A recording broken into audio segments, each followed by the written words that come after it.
جیسا میلاد اللہ تبارک و تعالی جل مجدہ نے مصطفیٰ کا فرمایا ہے، ایسا میلاد کسی کا نہیں، اور جیسی معراج اللہ تبارک و تعالی نے اپنے حبیب مکرم کو عطا فرمائی ہے، ایسی کائنات میں کسی نبی کو، کسی رسول کو عطا نہیں فرمائی۔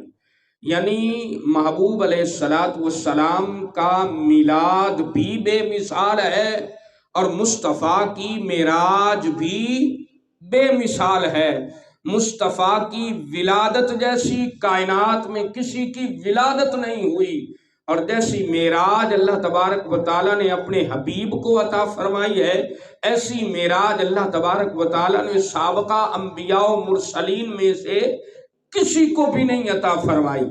میلاد بھی مصطفیٰ کا امت کے لیے ہے، معراج بھی مصطفیٰ کی امت کے لیے تھی۔ یعنی آقا علیہ السلام کی ولادت باسعادت ہوئی تو آقا کی ولادت باسعادت کی برکت کی وجہ سے اللہ تبارک و تعالی جل مجدہ نے اپنے بندوں کو ہدایت کا راستہ دکھایا، صراط مستقیم پر چلا دیا۔ آقا علیہ السلام نے اللہ کے بندوں کا اللہ کے ساتھ ٹوٹا ہوا رشتہ اور ناتا اور تعلق جو تھا وہ جوڑ دیا۔